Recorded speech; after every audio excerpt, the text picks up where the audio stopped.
on rejoint Camille à la Poste du Louvre, qui a été complètement transformée après sa rénovation de grande ampleur pilotée par l'architecte Dominique Perrault. Bonjour Yvan, est-ce que je peux t'aider? Ah ben volontiers, parce que là, je suis totalement perdu, Camille. Parce que la dernière fois que je suis venu dans cette poste, c'était il y a quelques temps maintenant, il y avait encore des guichets partout. Exactement. Qu'est-ce qui s'est passé? On a transformé la poste. Vous avez changé les configurations de la poste parce que les usages de la poste ont changé, il faut bien se l'avouer. Maintenant, le courrier est pratiquement disparu. Une des activités principales, c'est ça, hein, c'est le colis maintenant. C'est ça. Une des activités principales, c'est la livraison du colis, et notamment dans les villes. Et à la Poste du Louvre notamment, on a 1000 mètres carrés en sous-sol, en fait, pour assurer la livraison décarbonée dans les principaux arrondissements autour de la Poste du Louvre.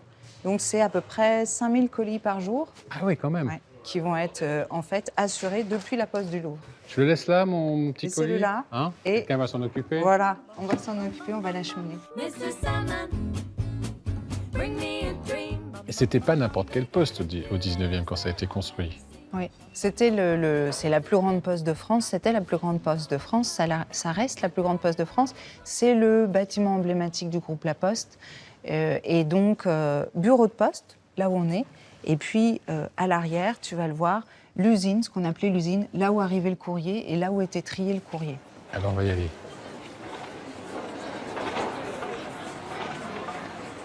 Ici, c'est un espace public maintenant? Ici, c'est un espace public. Toute la proposition de Dominique Perrault, c'était vraiment d'en faire un îlot urbain.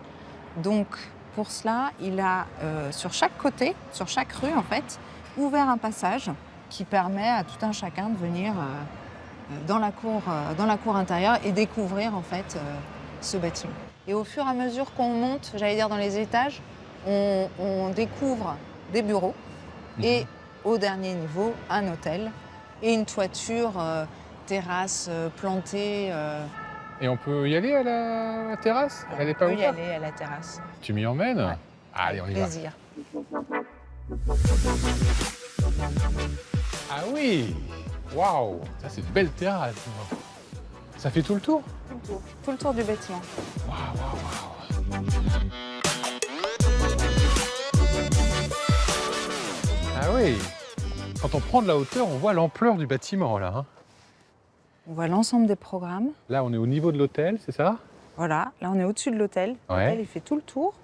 Tu vois les loggias. Donc là, on a Saint-Eustache, vue imprenable, et la Bourse du Commerce. On va y aller, Bourse du Commerce. Alors avant que tu n'y ailles, je te propose de redescendre dans le bureau de poste, de passer le code de la route. Faites Exactement. tout à la Poste maintenant. On fait tout. Alors dis-moi, Camille, ça se passe où ce code alors à la Poste du Louvre? Alors à la Poste du Louvre, ça se passe dans cette vieille camionnette Citroën. Génial! Ouais. Ah ouais?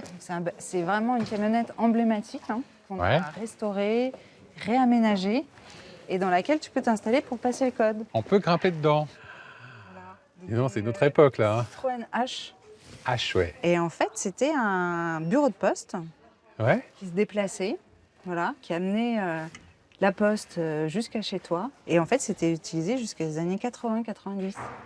Et donc, on a récupéré ce véhicule et puis voilà, on l'a transformé en espace pour passer code de la route. Allez, on ferme.